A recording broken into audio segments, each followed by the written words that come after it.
నవీన్ భాయ్ నమస్తే. నమస్తే అన్న. అన్న ఎట్లా ఉన్నారు? అన్న బాగున్నా. Naveen Kumar Goud, shadow MLA of Bhoothpur. అసలు ఎవ్వడు భూమి అమ్మాలన్నా కొనాలన్నా, ఎలాంటి సెటిల్మెంట్ చేయాలన్నా, భూముల పైన కానీ రెవెన్యూకి సంబంధించింది ఏది కానీ నవీన్ కనుసనలోనే నడవాలి. ఆయనకు తెలియకుండా ఏది జరగకూడదు. ఎందుకు అట్లా అంటే, మీరు ఒక కౌన్సిలర్ కూడా కాదు, కానీ ఇక్కడ షాడో ఎమ్మెల్యేగా భూత్పూర్లో వ్యవహరిస్తున్నారని మీ పైన ఒక పెద్ద ఆరోపణ. ఎందుకు అట్లా? మనం ఇక్కడ టౌన్ ప్రెసిడెంట్గా అన్నకు మంచి మెజార్టీ ఇవ్వడం జరిగిందన్న. కేవలం ఒక దేవునికి భక్తులకు ఎట్లయితే మధ్యవర్తిగా పూజారి ఉంటాడో ఆ విధంగానే ప్రజలకు మా ఎమ్మెల్యే గారికి నేను ఒక పూజారిగా వ్యవహరిస్తున్నా తప్ప ఇక్కడ కూడా ఆయన సమస్యలు తీసుకుపోయి చెప్తున్నాం కాక ఎక్కడ కూడా షాడో ఎమ్మెల్యే అనేది దానిలో ఆరోపణలు ఎలాంటి నిజం లేదు. భూముల విషయానికి సెటిల్మెంట్ విషయానికి వస్తే మీకు తెలుసు, చాలామంది కూడా ఇక్కడ ఉన్న ప్రజలకు తెలుసు, నా సొంత భూమి అమ్ముకున్నా అదేవిధంగా ఉండేది కూడా కిరాయి ఇంట్లో. అదేవిధంగా నా సొంత 76 సర్వే నెంబర్లో నేను ఇంతవరకు అధికారం వచ్చి 2 అయితే ఇంతవరకు కూడా నేను తీసుకోలేకపోయినా. కోర్ట్ కమిషన్ ద్వారానే నేను లీగల్గానే చట్ట ప్రకారమే నేను కోర్ట్ కమిషన్ ద్వారా ల్యాండ్ తీసుకోవాలనుకుంటున్నా. ఎక్కడ కూడా సెటిల్మెంట్ ఇన్వాల్వ్ కావాలన్నా. మరి ఏం వాస్తవం లేకపోతే జనాలు బయట వాళ్ళని చూస్తే నవీన్ గౌడ్ అబ్బో ఆయన అంటేనే మొత్తం సెటిల్మెంట్ అని ఎందుకు అంటుంటారు? రాజకీయంలో ఎదగదల ఓర్వలేక ఈ విధంగా నా పైన నిరాధారమైన ఆరోపణలు చేస్తున్నాను తప్ప దానికి ఎలాంటి వస్తువు లేదు. నేను తోప్ లీడర్ని, నన్ను మించిన దార్కారి భూత్పూర్లు ఎవడు లేడు. ఎక్కడ ఎవడు ఏ ఇష్యూ వచ్చినా ఏ సెటిల్మెంట్ చేయాలన్నా నా దగ్గరికి రావాలి అని ఈ విధంగా అనుకున్న వాళ్ళు చాలామందికి శ్మశానం ఓ మాట చెప్తుందంట. ఎవరైతే నన్ను మించిన తోపు లేడు అన్నోనికి ఒకసారి శ్మశానం వైపు చూడమను, అంతకంటే మించిన తోపులందరూ ఇక్కడ వండుకున్నారు అని శ్మశానం అంటదంట. ఎందుకంటే నేను ఈ విషయం మీ దగ్గరనే ఎందుకు అంటున్నానంటే, చాలామంది ఇదే అంటారు, నవీన్ ఎట్లా ఉంటాడంటే ఎవడని ఏమనంటే ఎవడు రావాడు అని చూసుకుందాం అంటే ఈ రేంజ్ బెదిరించే ధోరణి. ఒంటెద్దు పొగడబోతాడు. ఇంకా క్లియర్గా చెప్పాలంటే నేనే రాజు నేనే మంత్రి అన్నట్టు ఉంటుంది ఆయన ఆలోచన. ఆయన ఆలోచన ఆ రేంజ్లో ఉంటుంది కాబట్టి ప్రతిపక్ష బనులు కూడా ఎంతో గొడవడాలంటే ఎందుకురా ఆయన ఆ మనిషికి ఏం చెప్పలేమంత మొండి మనిషి ఏదైనా ఇది అనుకుంటారంటే కావాలనుకుంటాడు అని ఇట్లుంటారు అని అంటారు. ఎందుకు అంత అగ్రెసివ్గా ఎందుకుంటారు మీరు? మనం ఒకవేళ ఏదన్నా సెటిల్మెంట్ వచ్చినా అంటే పంచాయతీ వచ్చినా బలహీన పక్షాన బలవంతంతో కొట్లాడతామే తప్ప ఇలాంటి సెటిల్మెంట్లు ఇన్వాల్వ్ కాలే. ఇక్కడ కూడా నేను డబ్బులు తీసుకున్నాను అనేది ఎక్కడ కూడా లేదు. మీరు ప్రజలను అడిగి తెలుసుకుని ఎక్కడన్నా డబ్బులు తీసుకున్నట్లు ఉంటే మీరు నిజంగా ఉంటే ప్రూవ్ చేయండి. ఈ కాలంలో రెవెన్యూ చట్టం ఉంది, చట్టాలు ఉన్నాయి, పోలీస్ వ్యవస్థ ఉంది, ఇవన్నీ సెటిల్మెంట్లు చేస్తారనే దాంట్లో ఎంతవరకు నిజం ఉంటుంది ఈ కాలంలో? ఒకసారి మీరు కూడా ఆలోచన చేయండి. నేను ప్రజలకు న్యాయం చేయడానికి మనము అంటే ఒక పంచాయతీ రూపకంగా వాళ్ళకు లాభం జరగాలనే ఉద్దేశంతో మనం మాట్లాడతాం, కానీ ఇక్కడ డబ్బుల కోసం ల్యాండ్ పంచాయతీలో సెటిల్మెంట్లో ఇన్వాల్వ్ అయినట్లు లేదు. నేను ఎక్కడైనా ల్యాండ్ సెటిల్మెంట్ చేసి డబ్బులు తీసుకున్నట్లు ఉంటే నిజంగా మీరు ప్రూవ్ చేయండి. నేను రాజకీయ సన్యాసం చేయడానికి రెడీ ఉన్నా. మీకు కూడా తెలిసి ఉంటుంది, మీరు చాలా సందర్భాలలో మీరు ప్రజలలో అడిగి ఉంటారు. మీ నోటీస్కి ఏమైనా వచ్చినా ఎలాంటి ఆధారం లభించినా కూడా నేను రాజకీయ సన్యాసం చేయడానికి రెడీ ఉన్నా. కేవలం నా పైన నిరాధారమైన ఆరోపణలు చేసి రాజకీయంగా నన్ను కుట్ర చేసి నన్ను ఎదగొద్దనే ఒక ఉద్దేశంతో ప్రతిపక్షాలు చేసే కుట్ర తప్ప ఇలా ఎలాంటి వాస్తవం లేదు. నిజంగా మీ గురించి నేను తెలుసుకుంటే ఇంట్రెస్టింగ్ విషయం ఏంటంటే, మీ అంటే ఫోర్ ఫాదర్స్, మీ పెద్దనాన్న వాళ్ళు, బాబాయ్ వాళ్ళు, లేకపోతే అక్కడున్న మీ తాతల నుండి కూడా మీరు కాంగ్రెస్ పార్టీ నమ్ముకునే ఉంటున్నారు.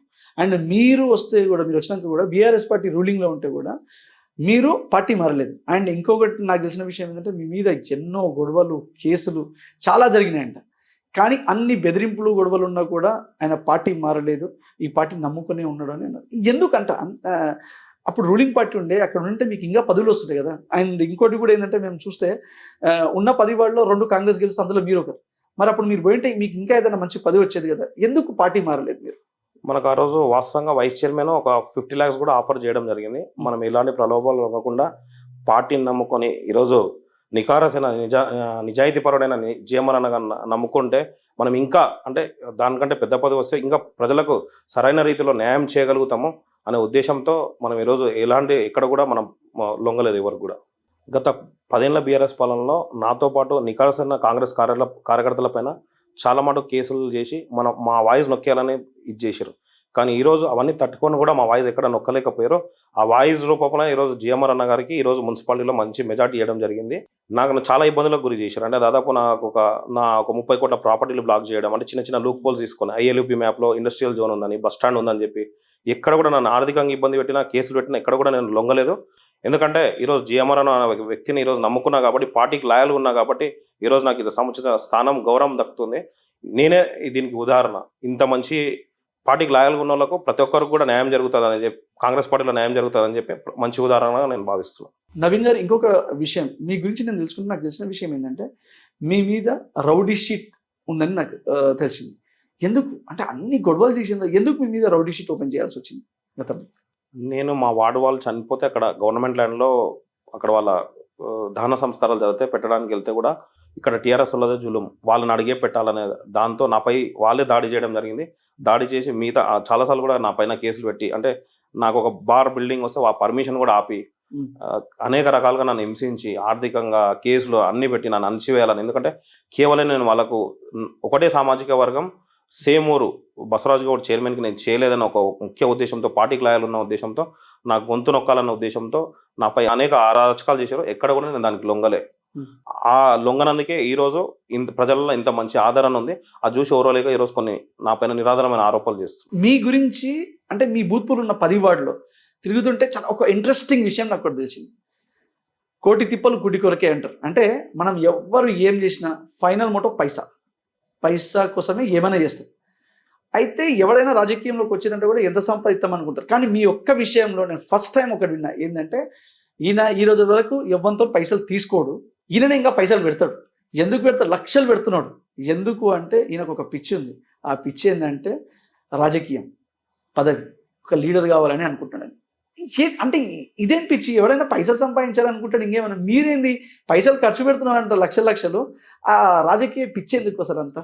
నాకు కేవలం డబ్బుపై వ్యామోహం, పైసపై లేదన్నా, పదవిపై లేదు. కేవలం నాకున్న వ్యామోహం పేరు పైన ఉంది. నాకు చిరస్థాయిగా బూత్పూర్లో నాకంటూ ఒక పేజ్ ఉండాలన్న ఉద్దేశం తప్ప వేరే ఆలోచన లేదు. ఎందుకు అంటే మీ బ్యాక్గ్రౌండ్ అంటే మీ ఫ్లాష్ బ్యాక్ పోతే మీ నాన్న గవర్నమెంట్ ఎంప్లాయీ అనుకుంటా. అండ్ మరి అంటే మీ దాంట్లో కూడా ఎవరు ఆ రేంజ్ పదవులు అయితే అనుభవించినట్టు నాకు తెలియదు. మరి మీరు అనుభవించాలనుకుంటున్నారా, లేకపోతే దేనికోసం రాజకీయంలో రావాలని ఎందుకు అనిపించింది? ఇంకోటి మీ గురించి చూస్తే కూడా మీరు మంచిగా బీఫార్మసీ చేసినప్పుడు చదువుకున్నారు. అండ్ ఫినాన్షియల్లీ మీరు వెల్ సెటిల్డ్. మీ నాన్నగారు కానీ మీరు కానీ ఇక్కడ మంచి ల్యాండ్స్ ఇట్లా అన్నీ బాగానే ఉన్నాయి. బిజినెస్ లేకపోతే ఇంకేదైనా మంచి జాబ్ పోకుండా ఇంత చిన్న ఏజ్లో రాజకీయం పైన రావాలని అంత మక్కువ ఎందుకు మీకు? మా చిన్న ఇక్కడ మా కుటుంబంలో సర్పంచ్గా చేశారు 96లో. దాదాపు ఒక 35 ఏళ్ళ నుంచి మా కుటుంబం రాజకీయం ఉంది. మా ఫాదర్ ఎంప్లాయీ కావచ్చు, కానీ చాలా మందికి సేవ చేశాడు. ఆయన మార్గంలో, మా చిన్న మార్గంలో మనం నడవాలన్న ఉద్దేశంతో, మా కుటుంబం ఒక పేరు ఉండాలన్న ఉద్దేశంతో దాదాపు ఒక 15 ఏళ్ళు మా చిన్న కాంగ్రెస్ అధ్యక్షుడు ఉన్నాడు. కాబట్టి ఈ పార్టీలో అయితేనే మనకు విలువ ఉంటుంది. 70 ఏళ్ళ నుంచి పార్టీ ఉందన్న ఒక సంకల్పంతో మనం రాజకీయాలకు రావడం జరిగింది. ఇంకోటి పబ్లిక్ సేవకుడు ఉండాలనే ఉద్దేశం మన ఆలోచన. యువకుల్లో మీకు చాలా మంచి ఫాలోయింగ్ ఉంది. ముఖ్యంగా యంగ్స్టర్స్ మాత్రం మిమ్మల్ని చాలా బాగా గౌరవిస్తున్నారు, ఇంకా ఓన్ చేసుకుంటున్నారు. మా అన్న నవీన్ అన్న అన్నట్టు. ఎందుకు అంటే యంగ్స్టర్స్లో మీకు అంత ఫాలోయింగ్ ఎందుకు? యువతకు అందరికి కూడా ఎక్కడ ఆపద వచ్చినా కూడా వాళ్ళకు ధైర్యం ఇచ్చి, అర్ధరాత్రి ఫోన్ చేసినా కూడా నేను వాళ్ళకి అందుబాటులో ఉండి, ఏ విషయంలో కూడా నేను ముందుండి, అంటే హాస్పిటల్ విషయంలో కానీ, ట్రీట్మెంట్ విషయంలో కానీ, డబ్బులు అవసరం ఉన్నా, ఏ విధంగా ఉన్నా కూడా నేను ఆపద ఉన్నా, ఎడ్యుకేషన్ విషయంలో, జాబ్ల విషయంలో అన్నింటిలో కూడా యువతకు నేను ముందరుండి పనిచేసిన. కాబట్టి ఈరోజు నాకు ఒక అన్నలాగా, తమ్ముళ్ళలాగా నన్ను భావిస్తారు తప్ప నాకు ఒక లీడర్ లాగా మాత్రం నన్ను ఎక్కడ కూడా వాళ్ళు చూడలేరు. అయితే మీరు ఎట్లా అంటున్నారు, కానీ నాకు ఉన్న సమాచారం ఏంటంటే మంచిగా దావత్లు వీళ్ళ ఫుల్ మందుబాటులు వీళ్ళ బాగా ఇస్తారంట. అందుకోసమని యూత్ బాగా మేంకుంటారు అని బయట అనుకుంటున్నారు. అది ఎంతవరకు వస్తాం? మనం దావత్ల దగ్గర కాదన్నా, మనం యువత సమస్యల దగ్గర కూర్చొని వాళ్ళతో కలిసి నడిచినాం. కాబట్టి ఈరోజు మనకి ఇంత ఫాలోయింగ్ ఉంది. ఎక్కడ కూడా మనం అంటే మందును వాడుకొని మనం అట్లాంటి రాజకీయాలను మనం ప్రోత్సహించాం కూడా. అది కరెక్ట్ కాదు. మనం యువతకు కూడా అనేక రకాలుగా స్పోర్ట్స్ అది కూడా మనం ఎంకరేజ్ చేస్తాం. నాకు మామనాళ్ళు కూడా చాలా మంది సర్కిల్ ఉన్నారన్న, ఒక అన్నలాగా నన్ను తమ్ముళ్ళలాగా భావించి చాలా సందర్భాల్లో నా హెల్ప్ అడిగారు. ఖచ్చితంగా నేను వాళ్ళకి అందుబాటులో ఉండి పనిచేసిన. ఇటీవల బోనాల పండుగ చూస్తే అసలు ఒక వారం రోజులు మీ భూత్పూర్లో జరిగిన బోనాల పండుగ ట్రెండింగ్లో ఉండే. అంటే ఒక వీడియో చూసిన నేను, బాగా వైరల్ అయ్యండి. ఎట్లా అంటే మీరు నాకు తెలిసి ఖర్చు కూడా బాగానే లక్షల్లో పెట్టినట్టు దానికోసం. ఎక్కడికెళ్ళి హైదరాబాద్కి తెప్పించినట్టు ఆ టీంని, అంటే కళాకారులకి ఇట్లా. అసలు నిజంగా ఎక్సలెంట్ అంటే ఎక్సలెంట్. ఉమ్మడి మాపడంలో నాకు తెలిసి బోనాల పండుగ అంత గ్రాండ్గా ఎవరు సెలబ్రేట్ చేయకుంటారు, పెద్ద పెద్ద లీడర్లు కూడా. మీరు అంత గ్రాండ్గా సెలబ్రేట్ చేసారు ఎందుకోసం? నిజంగా ఎందుకు అంత ఖర్చు పెట్టి ఎందుకు అంత చేసారు? ఈ ట్రెండ్ ఎక్కువ హైదరాబాద్లోనే ఉందన్న. అంటే మా భూత్పూర్ కూడా ఎక్కడ కూడా పట్టణ ప్రాంతాలకు తీసిపోకుండా పెద్ద ఎత్తున మా ఊరికి గుర్తింపు రావాలన్న ఉద్దేశంతో ఇక్కడ ఉన్న మా సోదరమంది అందరూ కూడా పెద్ద ఎత్తున చేసుకోవాలని చాలా మంది వాళ్ళ చుట్టాలు కూడా అడుగుతారు. అంటే భూత్పూర్ ఇంత గ్రాండ్గా అవుతుంది, మేము ఎప్పుడు రావాలన్న చాలా సంతోషంగా ఉన్నారు. ప్రతి సంవత్సరం కూడా ఇప్పటి నుంచి రాజకీయాలకు అతీతంగా, రాజకీయాలు ఉన్నా లేకున్నా ప్రతి సంవత్సరం కూడా మేము చేయాలని నిర్ణయించుకున్నాం. కేవలం మా ఊరు ఒక పేరు కోసమే ఈ తాపత్రయం. ఇంకోటి నవీన్ భాయ్, నేను రీసెంట్గా ఈడ భూత్పూర్లో ఎంఆర్ఓ ఆఫీస్ కానీ అదేవిధంగా మున్సిపాలిటీ కానీ అక్కడ అసలు ఏది కానీ మీ కనుసరణలో నడుస్తుంట మొత్తం మీరే సెటిల్మెంట్లు చేసి బాగా వెంకేసుకుంటున్నారంట, నిజమా? నిజంగా ల్యాండ్లపై సెటిల్మెంట్ చేయడము, దానిపై డబ్బులు తీసుకోవడం నాకు ఎలాంటి అవగాహన లేదు. మామూలుగా జనరల్గా మనకు డిటీసీపీ లేఅవుట్లో ఆన్లైన్ పర్మిషన్స్ ఉంటాయి. మనం ఎక్కడ కూడా దాన్ని మనం ఆపడానికి వీలు ఉండదు. ఈరోజు అందరికి కూడా తెలిసి రూల్స్ అండ్ రెగ్యులేషన్స్ తెలిసినాయి. మనం ఎలా ఆపగలుగుతాం? ఎవరైనా ప్రశ్నిస్తారు కదా, మీ దృష్టికి ఏమైనా వస్తే మా తీసుకురండి. నాకు తెలిసి మీకు ఇంతకుముందు కూడా తెలిసింది అనుకుంటా, మన దగ్గరకు వస్తే మనం పర్మిషన్ ఫ్రీగానే చేయించినామని. అవును, అది మా వాళ్ళే ఒకరు వచ్చిన్నారు, వాళ్ళు అదే చెప్పినారు. అది పోతే కూడా ఆయన ఒక్కడేసారి చూసిండు, సరే అని చేసిండు. ఆ విషయంలో మాత్రం very very we are thankful to you Naveen bhai. ఎందుకంటే ఏది కూడా ఆశించకుండా వస్తే అది చేసింది కదా, ఓకే కరెక్టే అన్నట్టు మీరు హెల్ప్ చేసిందని విన్నాను నేను. మా వాళ్ళే వచ్చి నిన్నారు. మున్సిపాలిటీలో మనం ఎక్కడ కూడా రూపాయి తీసుకోకుండా, అంటే ఇంటి నెంబర్లకు కానీ ఏదైనా నా దగ్గరకు వస్తే ఇది ఏదో వాళ్ళకి తెలియదు, దానిపైన అవగాహన లేదు, వీళ్ళకి ఏదో తొందరగా చేసి పెట్టాలని మనం చెప్తాం తప్ప దానిపైన ఎక్కడ కూడా డబ్బులు ఆశించలే. మీరు కనుక్కోండి, ఈ 2 ఏళ్ల పాలనలో ఎక్కడైనా మేము ఈ వ్యవస్థను కానీ మిస్యూజ్ చేసింటే ఖచ్చితంగా మేము రాజకీయ సన్యాసాన్ని కూడా రెడీ.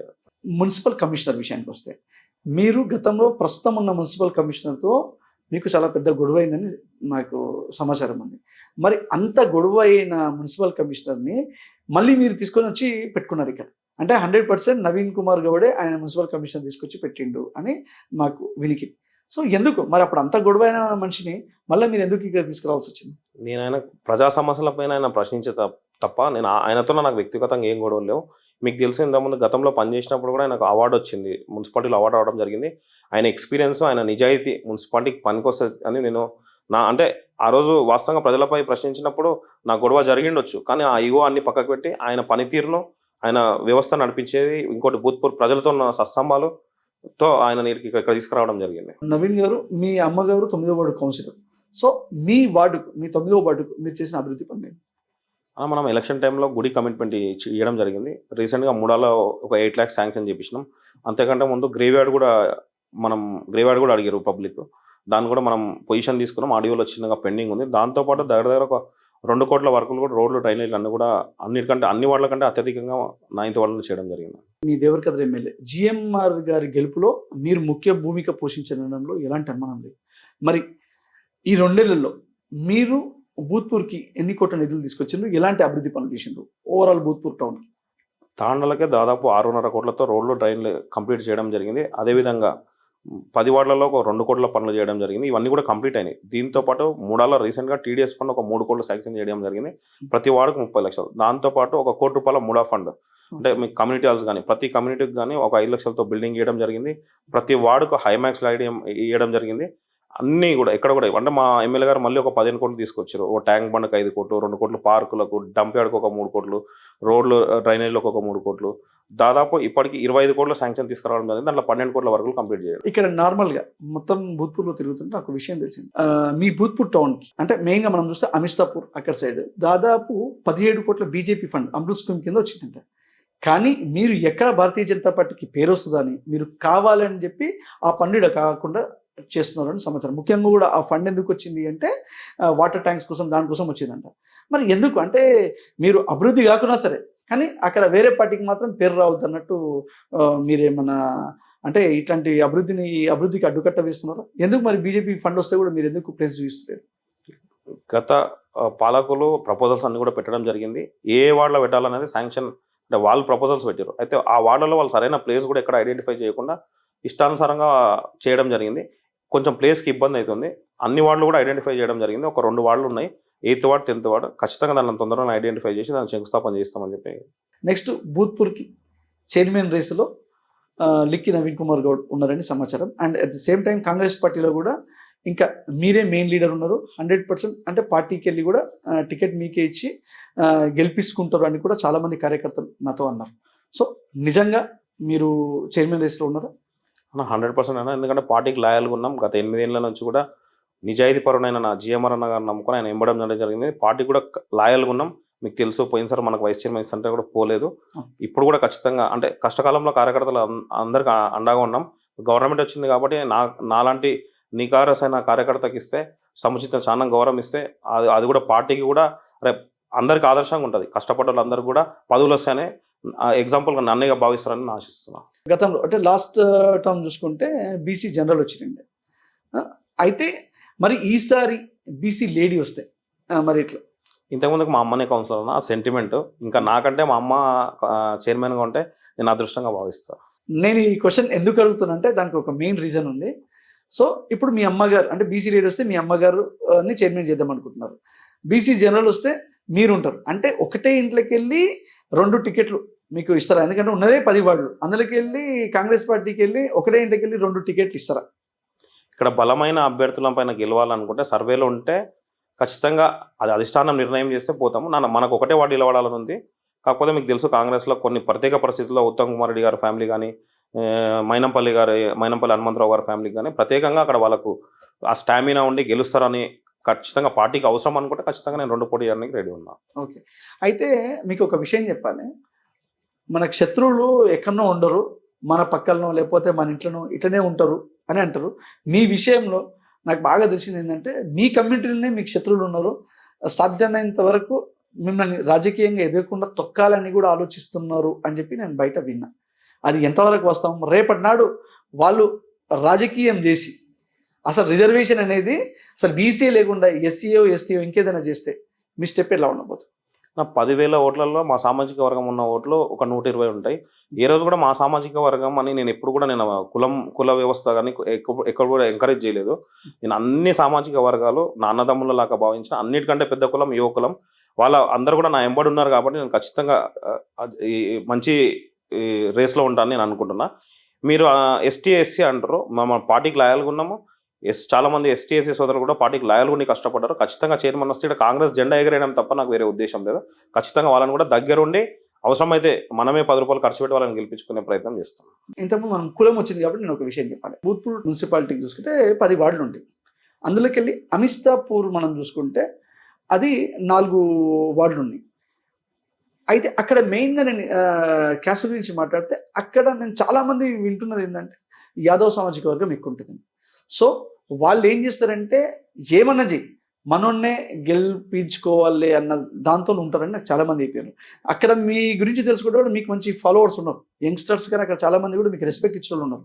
కానీ అట్ ది సేమ్ టైం ఎంత రెస్పెక్ట్ ఇచ్చినా ఎంత మీ ఇంకా తిరిగినా ఓటు ఇష్టం వరకు నా ఓటు నా కులపోనికే ఇస్తా, తిరగడం ఏం జరిగినా ఓటు మాత్రం నా కులపోనికే అన్న విధంగా కూడా ఆలోచిస్తారు. అందరూ ఉండకపోవచ్చు కానీ చాలామంది అలాగే ఉన్నారు అని అంటున్నారు. సో దానికి మీ సంబంధం ఈ కాలంలో కుల వ్యవస్థ అనేది ఎక్కడ లేదన్నా. మనం ఒక చదువుకున్న వాడిగా కులం అనేది మనం ఎంకరేజ్ చేయొద్దు. నిజం కూడా అంటే అట్లాంటి పరిస్థితి ఉంటే నేను ప్రజలను ఖచ్చితంగా దగ్గరుండి చైతన్యపరిచి ఈరోజు యువకులం రేపు భవిష్యత్తులో మనం ఎలాంటి తప్పు చేయకుండా ఎలాంటి రాజకీయ ప్రక్షాళన కోసం రాజకీయాలు వచ్చినా ఎక్కడ కూడా డబ్బు తీసుకోకుండా చేయాలన్న మన ముఖ్య ఉద్దేశం. ఇంతకుముందుకు తెలుసు వాళ్ళ సామాజిక వర్గాలను వైస్ చైర్మన్గా అంటే మా దగ్గర చైర్మన్గా కలిసి బీజేపీ నుంచి పోయి ఆయన రాత్రి వేరే పార్టీలో కలిసిండు. ఆ రోజు కూడా నేను నికారసుగా మనం గట్టిగా నిలబడి కొట్లాడినాం ఆ రోజు. ఇదన్నీ కూడా అమిస్తాపూర్ ప్రజలు కూడా గమనిస్తారు. నాకు అమిస్తాపూర్ కానీ భూత్పూర్ కానీ 2 కళ్ళలాగా ఖచ్చితంగా వాళ్ళు నాకు అక్కడ ఆదరిస్తారని నేను అనుకుంటున్నా. అంటే ఇక్కడ యుద్ధం కులాల మధ్యలో కాదు పార్టీల మధ్యలో ఉంటుందని నేను అనుకుంటున్నా. ఇక్కడ ఇంకొక విషయం మీకు చెప్పాలి. ఇంతకుముందు మనం మాట్లాడుకున్నట్టు భూత్పూర్లో 10 వార్డులు ఉంటే గతంలో 4 బీజేపీ గెలిచింది, 4 బీఆర్ఎస్ గెలిచింది, 2 కాంగ్రెస్ గెలిచింది. అండ్ అప్పుడు కూడా భూత్పూర్కి వెళ్ళి చైర్మన్గా మన బసవరాజ్ గౌడ్ గారు ఉన్నారు. సో మరి ఇప్పుడు ఇంకా బీజేపీ బలపడుతుంది. అండ్ ఒకానొక సిచ్యువేషన్కి వచ్చి రేపనాడు బీజేపీ బీఆర్ఎస్ ఓకే అని అనుకోండి, ఎందుకంటే కాంగ్రెస్ ఆల్రెడీ రూలింగ్ ఉంది కాబట్టి దీన్ని రానియకూడదని ఒకానొక స్థాయిలో వాళ్ళు కలిస్తే మరి మీకు అంటే మీరు ఎలా గెలుస్తారని అనుకుంటున్నారు, మీకు చైర్మన్ ఎట్లా వస్తుంది అనుకుంటున్నారు? And second thing, last time ఇక్కడ భూత్పూర్ వాళ్ళకే చైర్మన్ చేసినాం, ఈసారి మా అమిస్తాపూర్ వాళ్ళని చేయాలని వాళ్ళు డిసైడ్ అయిన అనుకోండి. సో ఎలా ఉండబోతుంది మీ ప్లానింగ్? అన్నా మీకు తెలుసనా మనకు మున్సిపాలిటీలో 10 వార్డులలో 1/3 మెజారిటీ ఉండాలి. అంటే మనం ఎమ్మెల్యే గారి ఓటుతో పాటు మాకు అధికార పార్టీ ఉంది కాబట్టి ఒక ఓటు ఎక్స్ట్రా ఉంటుంది మాకు. అది 1 మంత్లోనే అప్లై చేసుకోవాలి. 7 ఓట్స్ మినిమం కావాలి మనం కోరం ఫామ్ చేయాలంటే. నాకు తెలిసి బీజేపీ అక్కడ బలంగా ఉంది, ఇక్కడ బీఆర్ఎస్ బలంగా ఉందని వాళ్ళు అనుకుంటున్నారు.